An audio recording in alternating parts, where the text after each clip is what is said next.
Hello there, Garland Nixon here, and still hiding out at the undisclosed location in the bunker. But we're going to talk about NATO. Another way to put it would be they got an alligator mouth and a Tweety bird ass. Let's talk.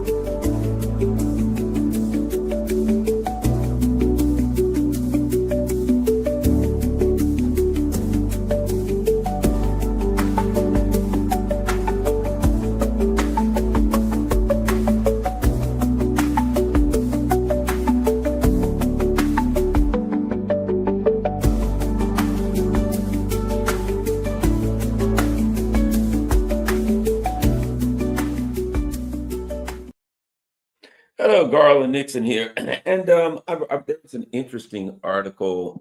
Dmitry Trenin, World War III has already begun, and you could make an argument that World War III has in effect begun. That the U.S. is at war. I mean, let's face it, the U.S. is at war with modernity. The U.S. empire and the West and the neoliberal empire. How about we go with this? The neoliberal empire, though, the countries who are at the heart of neoliberalism, neoliberal capitalism, whatever you want to talk about, capitalism, neoliberal, a particular perspective that you may have on capitalism and neoliberalism. But the bottom line is the economic system that has evolved in the West is cataclysmic. It is in deep crisis because it's nothing but, what we're looking at now is nothing but and this is important, I guess, to start with, is nothing but a self-serving record. What we're really looking at, in my opinion, is this. After the Great Depression, which was brought about by a lot of the same mechanics that are creating this mess. After the Great Depression, a bunch of laws were put in place to kind of stabilize the system, to keep it from spinning out of control, such as, let me give you an example, the New Deal banking laws.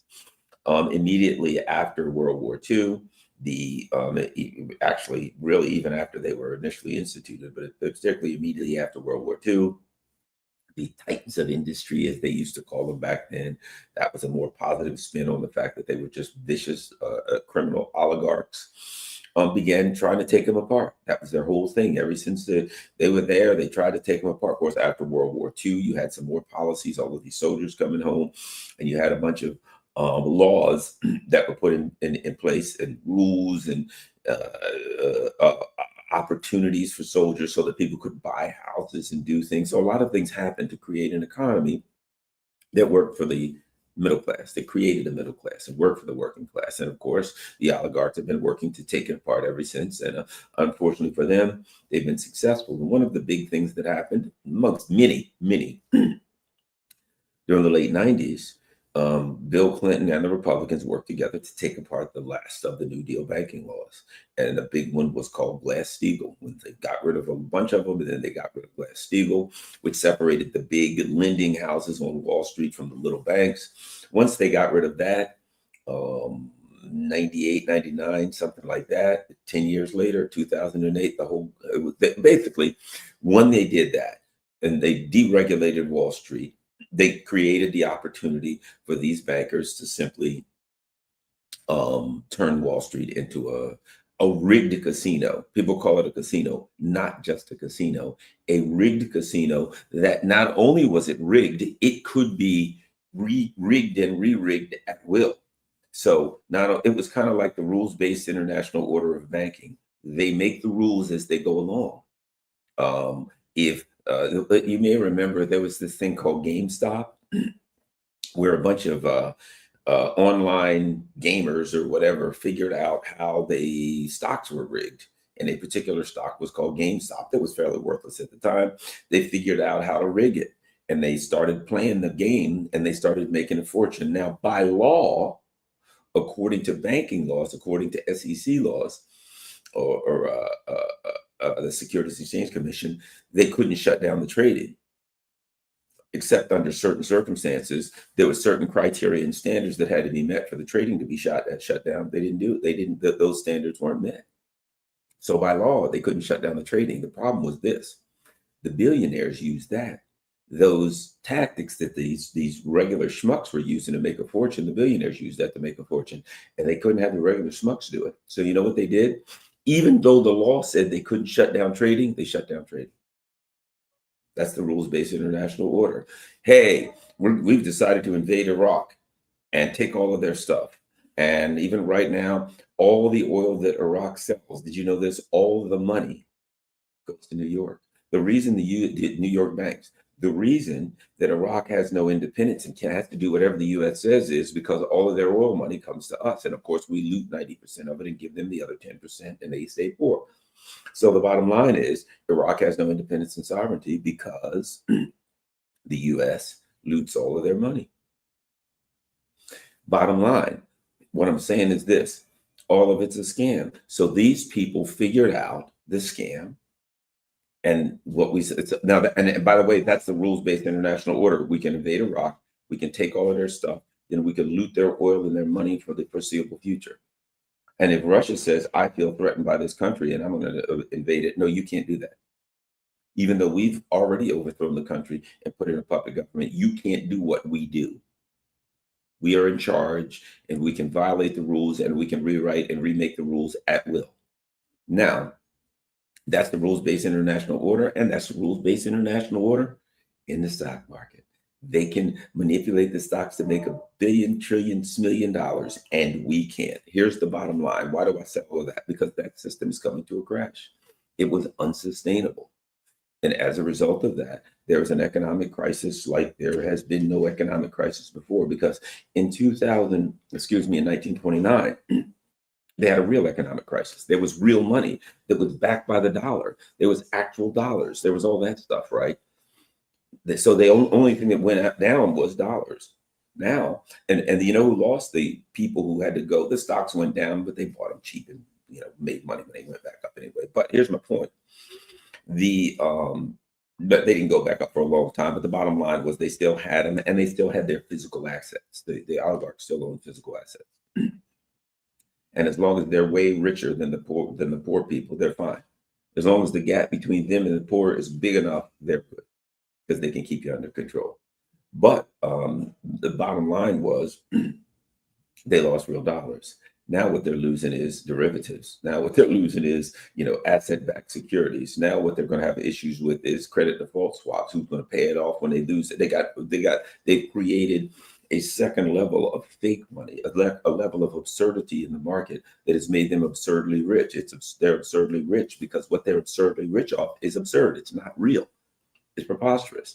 And that stands, that fake, that falseness of the financial system in the West is coming to pieces. And really, the finishing blow was when they attacked Ukraine, because when they attacked Ukraine, they decided, okay, we will now take Russia out, and we will sanction Russia. We will use our economic power to sanction Russia. The problem is they didn't really have economic power. They didn't know they did, because in truth, economic power is in what Russia has. Russia has timber. Russia has coal. Russia has lithium. Russia has gas. They were, as they say, reading their own headlines. The people here believed that they had this ginormous amount of power economically because they created a system with magic, unreal money. But they didn't really have it. And when they tried to use it to take Russia out and it wasn't real, you know what it was like? It was like waving a magic wand at Russia and putting a spell on Russia. It ain't gonna work. You may believe it'll work. Abracadabra, shalakazam, Russia, you have lost the war in Ukraine. And Russia's like, yeah, great. Okay, we're going to finish winning this war, because Russia had a real army, a real military, and a real industrial base. And all we had was a magic wand to wave out of Wall Street, out of the Federal Reserve, out of the city of London. Oh, yeah, we just came up with another magic wand. What are you going to do, Trump? We're going to steal $5 billion from Russia and throw it at Russia. And Russia's like, and what are you going to buy with that $5 billion? $5 billion you're going to steal from our money. And then you're going to take that $5 billion and buy what? You're running out of stuff, and you don't have the industrial capacity to make the stuff. So you got another $5 billion to buy stuff that you can't make. It's like being on a desert island and one guy's got $100 million and the other guy's got a case of water. That case of water is worth $100 million, ain't it? It's worth more because $100 million, the only true thing you can do with that money is burn it to cook your food. It isn't real money. It is theoretical money. It is theoretical power. But in the real world, it doesn't produce or create anything of value unless somebody's willing to trade something for you, just like derivatives and asset-backed securities. In the real world, China has industry, Russia has stuff. And all of these countries around the world are saying, US, we understand what you're saying. We need wheat. Russia's got wheat. And we need products, and China makes products. So the truth of the matter is they got stuff we need. You got asset-backed securities and things like that. We can't eat those things. So now we have a crisis of truth, a crisis of reality, a crisis where when you tried to play your hand against Russia with your magic money and no industrial power to create the things that would be needed for the war that you so desperately thought you could want and so desperately wanted. Once you got to that point, you had to face reality. Well, you don't have to face reality. That's the bottom line. Reality is facing you. So what we have now is NATO at a very, very critical crisis point. And here's the crisis point that was inevitable. This was inevitable. And there's a number of dynamics, shall we say, here that create an extraordinary crisis point that, it's just an unimaginable calamity. Let's start here. Under a certain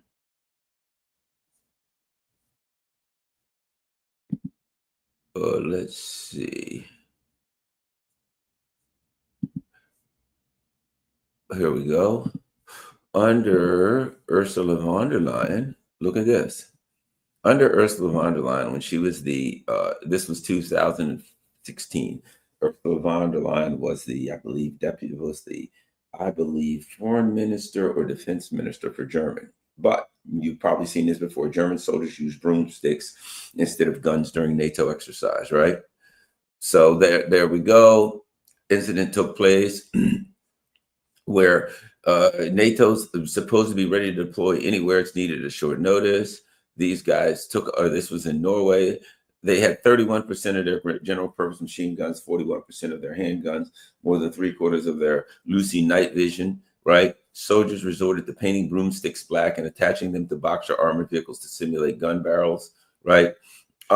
They also used ordinary Mercedes vans as stand-ins for armored personnel carriers due to training, during training because of equipment shortages. I could go on and on with this, but you get the picture.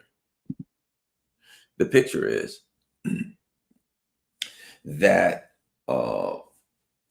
they were unable to, in 2016, they were unable to even meet the minimal needs for their people, much less upgrading, much less using their industrial capacity to upgrade so that they could go to war with Russia or anybody else for that matter. They were unable to meet their minimum needs just to put people out there to do an exercise, not a war, not a battle, an exercise. And this was in 2016. I believe it was 2 or 3 years ago.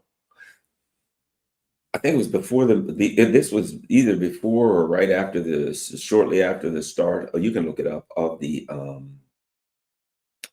special military operation. Germany said there's a place, I can't pronounce it. I don't pronounce it well. I think it's called the Sawiki Gap.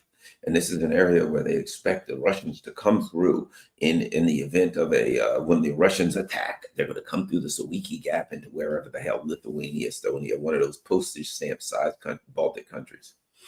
So Russia says, we're going to send a tank brigade. Ooh, a whole tank brigade. That'll stop 100,000 Russians. But so they said, we're going to send a tank brigade there, right? They said, but right now we don't have the tanks, so we're going to send the soldiers. And we should have the tanks by 2027. So right now we don't, but we'll have the tanks by 2027, and then we'll be able to send the tanks. We're going to have the tanks by 2027. And what did they think? If the Russians were going to attack through the Sawiki Gap, that they'd be like, hey, let's attack through the Sawiki Gap. Oh, wait a minute. There's a tank brigade there. Let's call them. Hey, tank brigade, call them. Hey, tank brigade, yeah. Do you have, are you ready to fight now? We got it. We won't have our tanks till 2027. Okay, call us when you're ready. It's not reality. The other part is not reality is the Russians have no intention of attacking through the Sawiki Gap. The Russians are like, we don't want war. You know, I've been watching old Friedrich Merz. This guy's a complete Nazi. And now another indication of their problem. The other day, Merz said, yes, we got to be ready for war. And he said to the United States, we need some missile launchers. So as I understand this, here's what Germany's saying.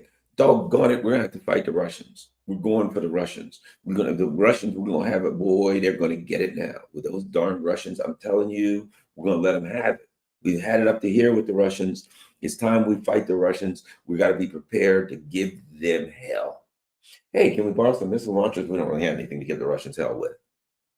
That's where they are. We're ready to give the Russians hell. Now, if they're scared of broomsticks, we can probably defeat them. And if they see these broomsticks and Mercedes-Benz vans who are disguised as armored personnel carriers, if that wins the war, then Germany's in pretty good shape. But I got a funny feeling it ain't. So here's my point. That is emblematic. Germany is emblematic of the US and its entire Western neoliberal war machine. Roaring like a lion, scratching like a kitten. Look, what happened in the middle? I mean, we could go on and on. Bottom line is, the first part of it is this. They're saying we've got to get ready for war with Russia. Of course, Russia's saying we don't war, but we don't want war. But everybody knows that Russia doesn't. Where everybody knows that it is the U.S. war machine that wants war, and the people that they're trying to go to war with don't want war. And the great irony here is that they're not in a position to fight the people. They want to go to war with someone. That's like me. I'm laying in the hospital. My arms are broke. My legs are broke. I don't have a home to go to. When I get out of the hospital, I'll be homeless. And I have no money, no job, no health insurance, no nothing. And the hospital saying, as soon as you get well enough, we're kicking you out on the street. So, okay. As soon as that happens, I'm going to go fight Mike Tyson. I'm going to fight Mike Tyson? Yes, Mike Tyson is rich and he works out all the time and he's in good shape. I'm broken up, poor, homeless, arms broke, legs broke, eyes scratched attacked by a mountain lion. I am in a physical disaster and an economic disaster. And I'm saying I want to fight Mike Tyson, who makes tens of millions of dollars a month. Right now, he's got like weed farms and stuff like that. He's doing real well. You listen to Mike talk and what he seems like. Mike Tyson's an interesting guy because he seems like he's really a sharp guy. You can listen to him now and he's really gotten himself together. But the bottom line is I'm saying I want to fight Mike Tyson. And I'm poor and I'm broke and I'm injured. And I'm at the worst I've ever been in my life. I'm at the lowest I've ever been. And the doctor comes in and says, Mr. Nixon, you've got some deteriorating disease. You got Lou Gehrig's disease. Oh no, what's that mean? That means you're going to get weaker and weaker. Your muscles and everything will stop working, and eventually you'll die. Okay, but I got to fight Mike Tyson. That's what we're seeing with NATO. You want to fight the Russians, but you're calling the U.S. Now, keep in mind something. What is the U.S. saying right now? We're running short of ammo. We're running short of everything. We're running short of what, you name it. How's their economy doing? On the brink of destruction. It's on the brink of total crisis.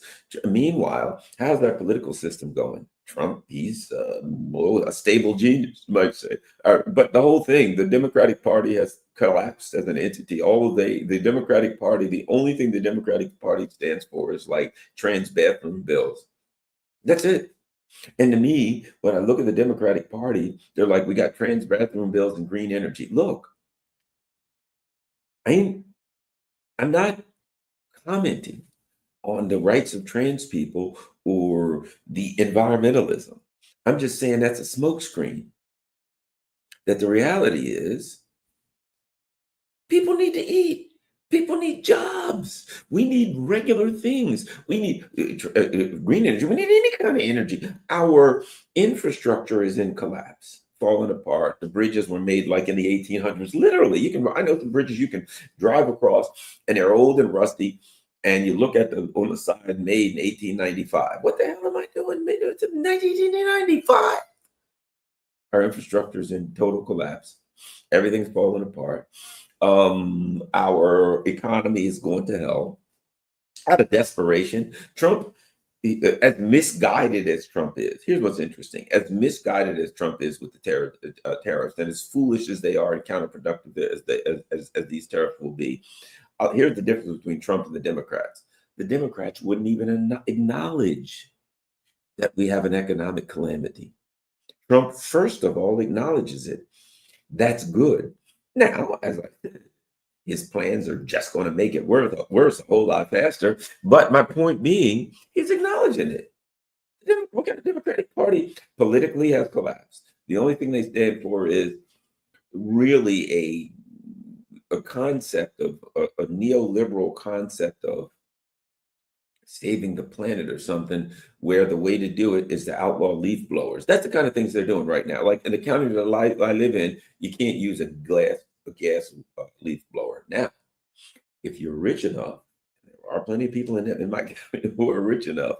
If you're rich enough, you can have a helicopter or a plane or a gigantic, go down to Annapolis, run out to the bay and tell me what you see. You see the biggest, most expensive yachts you've ever seen in your life. Now, you can't have a gas leaf blower, but you can have a 120-foot yacht. So that's where the Democrats are. That's why people look at them and they're like, guys, you're not making any sense here. You're not making sense. Meanwhile, let me add this, the entire business about the free market, really, the free market, yes, just leave the market alone and allow it to handle things. Really, does that include China? Oh, no, it doesn't include China. Well, China has a bunch of vehicles that are well made and a lot cheaper than ours. So the market has done that. So I guess we'll allow them to sell Chinese vehicles in the US? No. Why? Because they'd have to sell all the US vehicles, and US vehicles would go out of business. That is correct. But I thought you believed in a market that said that's just the way things happen, that if somebody creates a cheaper product, the product comes into the market, and then the market will decide, and then somebody else will create better, and all of these magic dynamics of the market, invisible hands and things, and just leave it alone. Oops. The free market is dead. The free marketeers no longer believe in the free market. Because why? Because neoliberalism is the ultimate expression of the free market. It turns the free market inside it. It's a fake, it's a fraud. It was always a fake, it was a fraud. The so-called free market always meant that the oligarchs control it, that they get more and more, and it becomes less and less free, that it just becomes a scam for them to make money. So now, here's the point. Germany, France, England, the US, all itching for war with someone. The US is itching for war with China. But let me say this. There was an expression of this in the Middle East. In the Middle East, the US was like, hey, we're going to take out Iran. Now, keep in mind, they've done everything they can to suppress the Iranian market, the Iranian economy. But meanwhile, the Iranians said, well, we're going to build these here missiles. We really don't have an air force, and it's too expensive to build fighter planes. It's a whole lot cheaper to build missiles, and we don't have a lot of money, and we can smack the hell out of you with missiles. So they built a lot of missiles. They also said, we also know that you're going to fly over us and bomb us. So we will dig them deep underground, build all these underground things that you can't bomb, and we'll get plenty and plenty of missiles. So they built missiles and built missiles and built missiles. Why? Because the Iranians don't do credit default swaps and asset-backed securities. They build missiles. So at some point, the U.S. finally got the gumption and said, okay, it's Iran's time. We're going to take them over. We got a great plan, because Iran, what? They recognized that Iran has all of this stuff, and the U.S. wanted to control it. They wanted to access this stuff, these natural resources that Iran has, and control them, so that they could make them, not so they could sell them realistically on the open market. Yeah, somewhat, but more so the banks could use those assets to take out loans against and to speculate with and to control the market. Remember that the U.S. doesn't want oil and steel and things like that. We are a neoliberal economy. If you give the US a gold mine, it ain't going to mine the gold. It's going to rent out the gold mine to someone else. It's going to take loans against the gold. It's going to speculate against the price of gold. We don't do hard reality things anymore. The only value an item has, it's no longer gold, it's no longer oil, it's no longer gas, it's no longer timber, it's no longer coal. It is speculation on the market of those things that the US does. It speculates on the market. It controls the price of the market. It controls the flow of these items on the market. It takes out loans against these assets and calls them asset-backed securities, right? I got a gold mine. What do? Well, I can make a whole lot more money if I just sell securities based on the gold mine and call them asset-backed securities. I can make a whole lot more money selling asset-backed securities, which are magic, against that old gold mine than I can selling the gold. And then I rent the gold out and you sell the gold. Asset-backed securities is where I guess how much the gold is worth. I value that gold mine is worth $10 trillion, and I sell asset-backed securities for $10 trillion, probably 20. So they want to control Iran. Okay, well, great. So they take their local proxy, which is Israel proxy. All right, we're going to do this the easy way. We're going to do it. Well, they've already tried think about this. A couple years ago, they did this thing where this was over hijabs. Oh boy, we're going to overthrow Iran over using the hijab game. And then, oh well, some woman died in police custody. Never happened in the United States, and therefore we're going to overthrow we're going to have people in the street marching around. The National Endowment for Democracy is going to sponsor it. Twitter is going to help it, and all of that kind of stuff. And then we're going to overthrow Iran. Didn't work. So we've already tried several attempts. So now we're going to do kinetically. We're going to kill the leadership off. We're going to throw them into disarray because, oh my gosh, they're brown, sandal-wearing people who worship differently than we do. So they're certainly inferior to us. All we got to do is do a little shock and awe. We'll scare the bejesus out of them. They'll throw their hands up in the air, run around in circles, and we'll come in and take everything. So we did this assault on them, drones and car bombs and blah, blah, blah, and a lot of public relations bull crap that we did to the US about how we were controlling the air and all these things. And the Iranians took a punch to the head, to the side of the head and shook it off. And then they had missiles. They didn't fire asset-backed securities. They didn't fire slabs, student loan asset-backed securities. No, they didn't fire derivatives or credit default swaps. They fired friggin' missiles and blew the living hell out of Israel. And there you saw it. You saw the magic of neoliberalism up against military might. And military might's going to win that one every time. And that was the perfect example. So the US went in, we tried our little mechanics of regime change, and we got the living snot knocked out of us. Slobber knockers, as they call it. When somebody hits somebody, you ever see the slow motion where somebody hits somebody and their mouth goes sideways and slobber comes out, the boxer, and his mouthpiece goes flying. And his lips are like, bleh, and the mouthpiece is flying. That's what's called. They call it a slobber knocker, right? So that's what happened. And everything that I read about this, a lot of things, it seems to me that that's what happened to Israel. That they were begging the U.S., help, Jane, get me off this crazy thing, like George Jetson, right? Anyway, but I digress. That's a perfect example of what we're looking at here. Think about this. They go against Iran. They get their mouthpiece knocked out of their mouth. And now they're sitting over there and everybody's like, yes, the US and Israel want another piece of Iran. And Garland Nixon says, do they really? In theory, they want a piece of Iran. In practical application, they already had a piece of Iran. Did they really want, that's like drinking some sour milk. Ugh, God, take it out of some guy reaches in the fridge. He's a single guy. He doesn't even have to pour milk in there because other people are going to drink out of the milk. No, he wants some milk. And he drinks it right out of the carton because it's his apartment. He lives there by himself. He reaches in there. He grabs that carton of milk. God, that milk is sour. I know. I'll put it back in the refrigerator and come back. Maybe it'll be good tomorrow. Oh, no, it ain't going to be good tomorrow. So my point is this. Hey, let's get a piece of Iran. And Iran smacks you right on the snoot. Whap! Oh God, you're seeing stars. You're seeing light bulbs. You pop in front of your eyes. You run back a little bit. Oh my God, boy, that hurt. What are you going to do? Let's go back and fight them again. Oh, we're really going to give them a piece of it the second time. Meanwhile, Iran's doing push-ups, practicing their shadow boxing. They're getting ready for you again. See, look, think about this. The first time they had the element of surprise against Iran, and they still got the hell knocked out of them. And they even got the first punch. They got a big Iran's looking over here. Hey, they were like, hey, Iran, look over there. Iran looked over there, right in the head while they were looking in the wrong direction. And Iran still got itself together and kicked their ass, right? They won't have that again.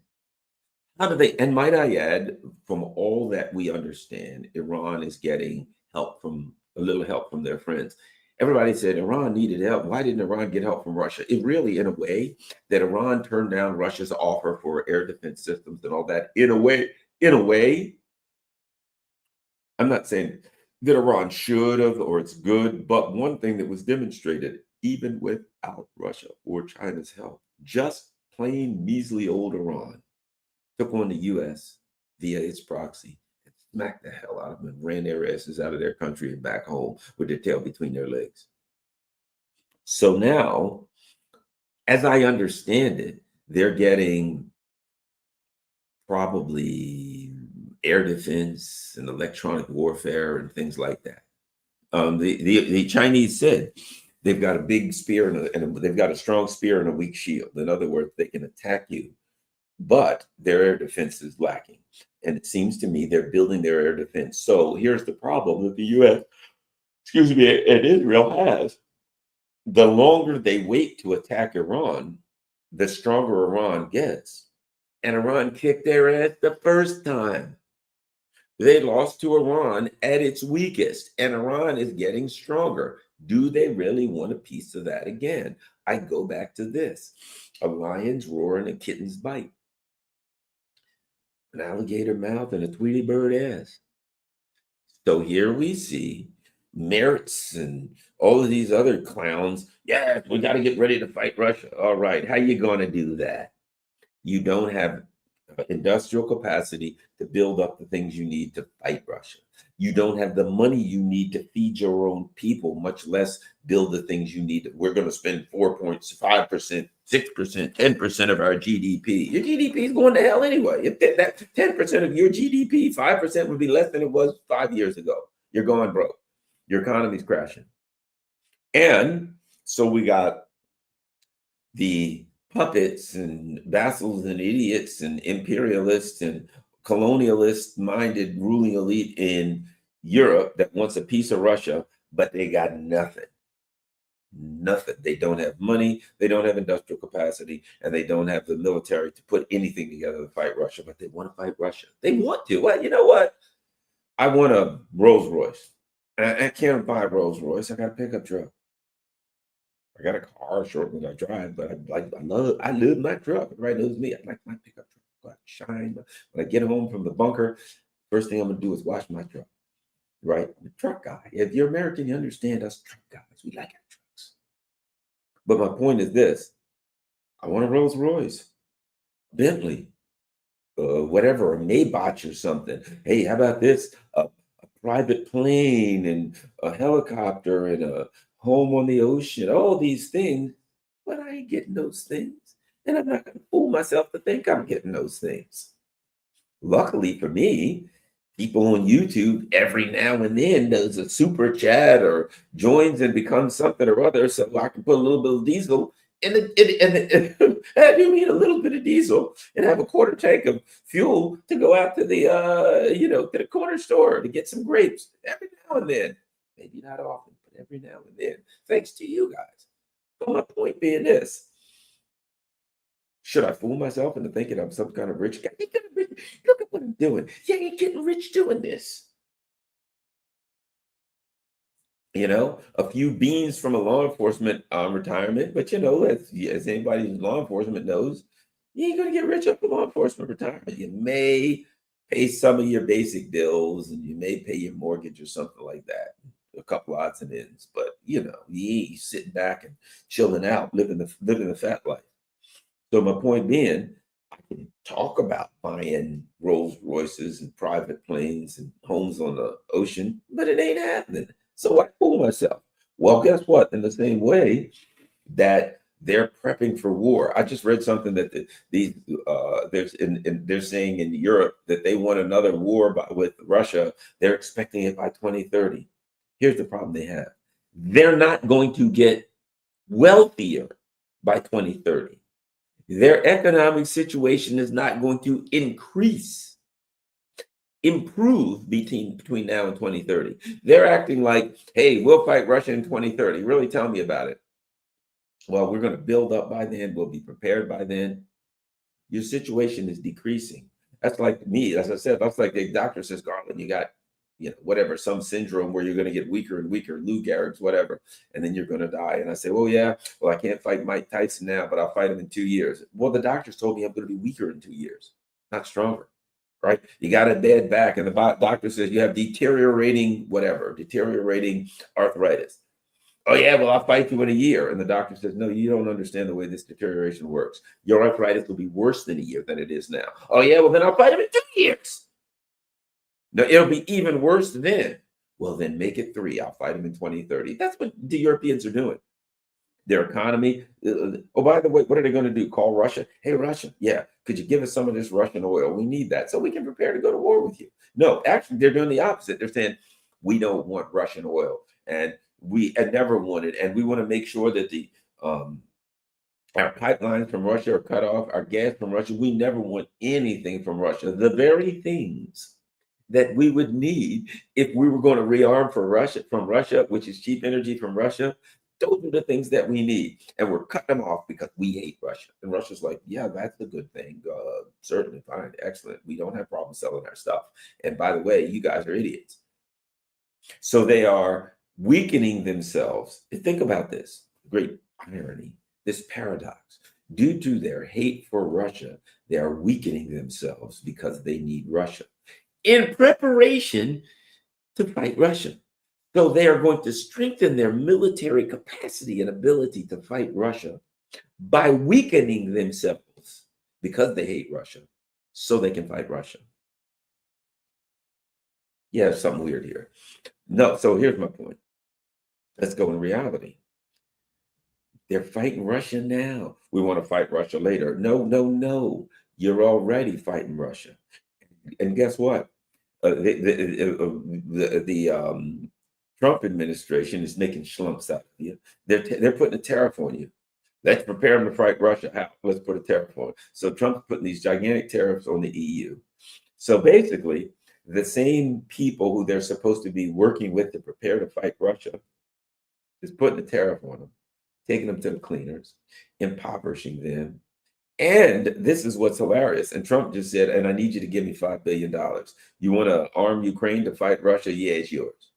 But we'd like to profit out of it. So you idiots, give us $5 billion. Oh, by the way, our industrial capacity is weak right now. So you give us the $5 billion. You know what the US is going to do?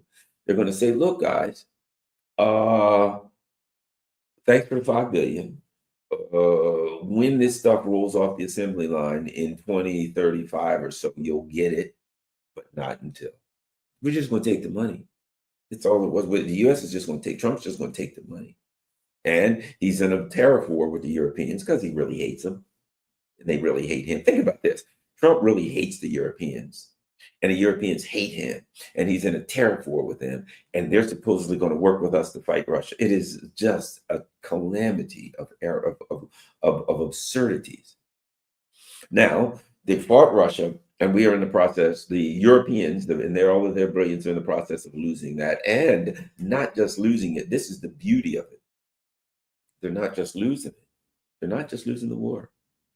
They're being demilitarized because they're throwing all of that stuff. I think Germany said they've got 7 Patriot systems. They'll probably send all 7 to Ukraine, and the Russians will happily blow them to hell.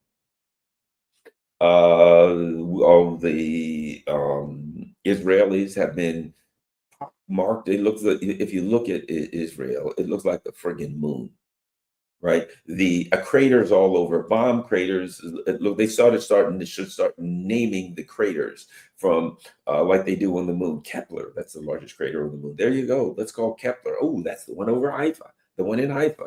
Name the craters. They were craterized by the Iranian missile program, and they were in no position to force Iran to do anything, and Iran knows it. Iran knows the U.S. may come back or whatever. And here's the bottom line. Trump knows this. If we go in and fight Iran, they're going to shut the Straits of Hormuz, and we're going to catch hell, and our economy is going to crater. Which brings me to the last part, and this is critical. And I'll make this short. The last part is this: how you can go to war when the people hate your guts?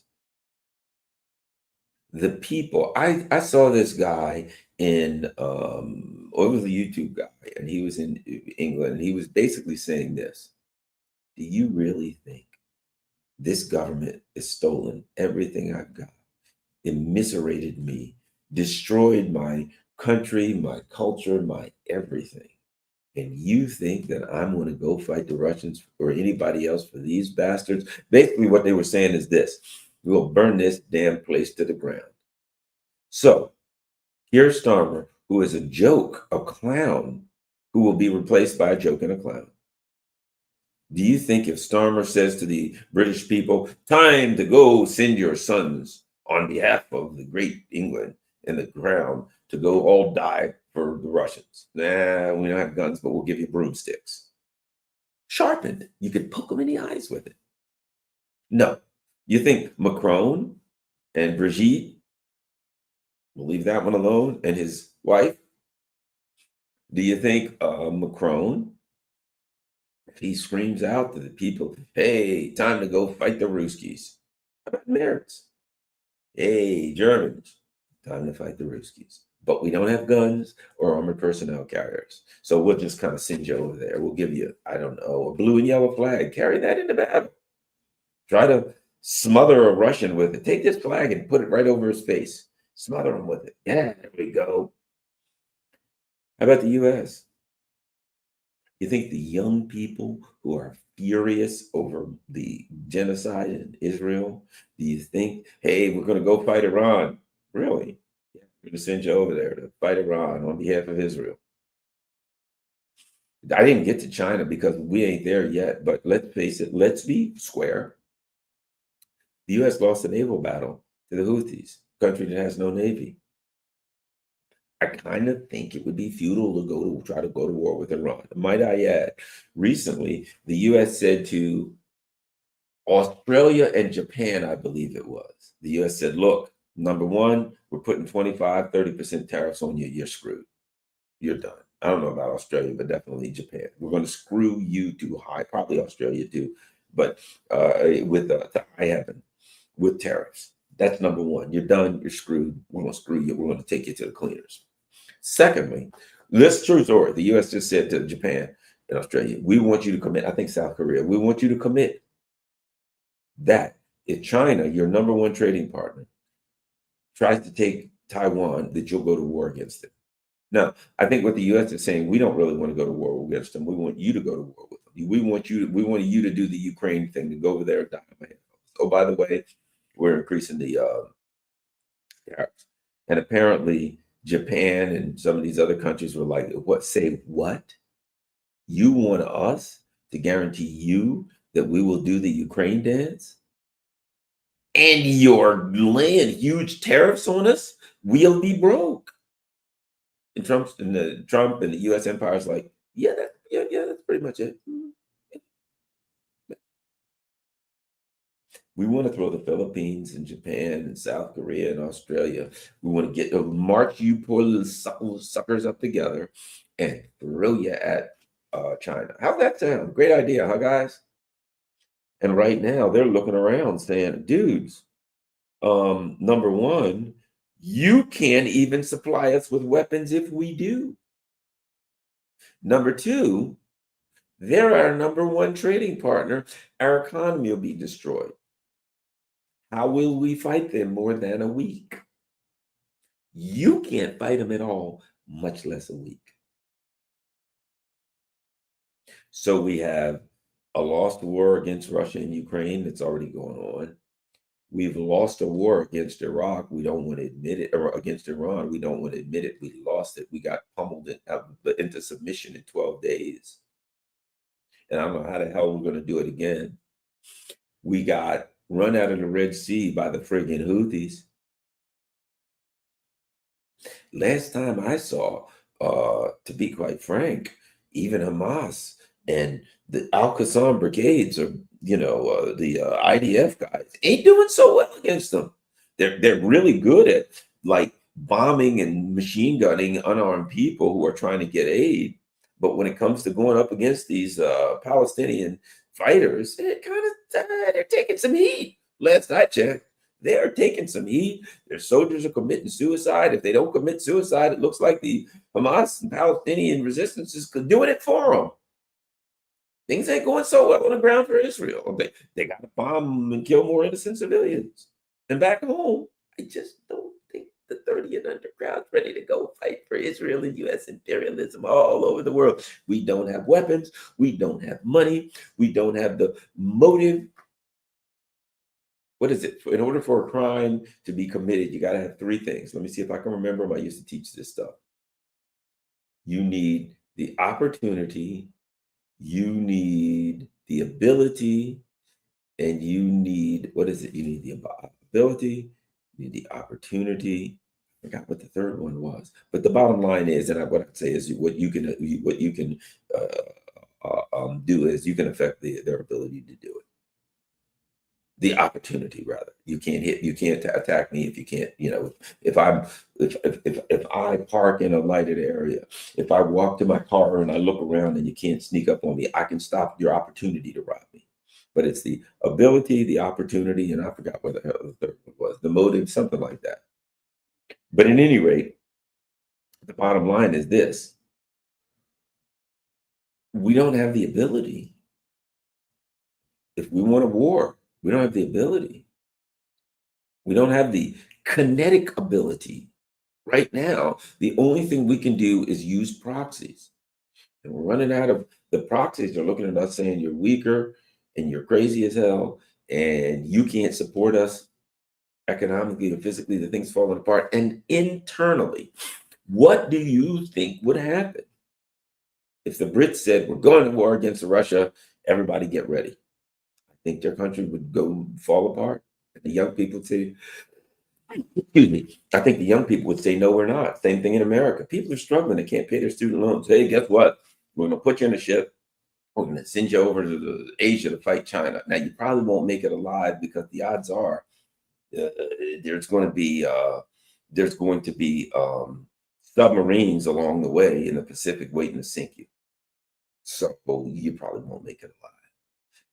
When you get anywhere within range of Chinese missiles, you're probably going to have anti-ship missiles that are going to blow you to smithereens. So the odds are overwhelming you ain't going to make it alive, but we're going to put you on the ship and send you in the direction of Asia. You'll be a target for the next 6,000 miles until you get there. And if a sub doesn't get you and you get blown up and eaten by sharks in the water, if a ship-to-ship missile doesn't get you, if a torpedo doesn't blow you to smithereens, then when you get there, the Chinese will kill you. Oh, by the way, if we go to war with China, how many soldiers do the Chinese have? Like 2.5 million in arms already. And what is their reserve? 25 million. We lost a land army with Russia. I don't think a land war with Russia.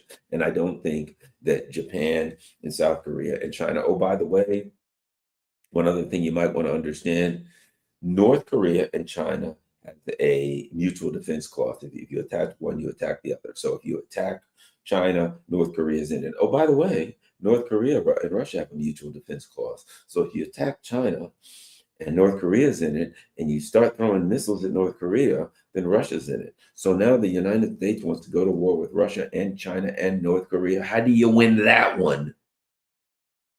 You're done. So my point is this: will they try to start the World War III? They're doing stuff. The bottom line is they've got the motivation. The U.S. empire and its colonial allies have the motivation to go after China and Russia and Iran and everybody. But their capacity to do this is so deteriorated. Their internal cohesion is so weak. And not only that, you got shows like this. People are watching Judge Knapp and Garland and Larry Johnson and Scott Ritter and all these other people all day long. People are watching these things and people are getting hip saying, hey, I think we're being had. So not only do that, you can't just lie and propagandize people like you used to. A whole lot of people are waking up. So how do you get that? When everybody's waking up. Thanks a lot, everybody. Got to run. We're having exercises in the bunker today, but so 800 feet below the surface at an undisclosed location. But I will ask you to do this. If you can, follow me on Rockfin, follow me on Rumble, follow me on Telegram and places like that. If you can afford it. If you can afford it, please donate on PayPal. If you can afford it, you can donate on Patreon, and you can buy me a coffee or two, as Andre Martian have always says. And don't forget, with buy me a coffee, you can do just like Patreon if you so choose. You can make it monthly. See, if going across at the bottom, there's my PO box. You can mail a donation. You can mail a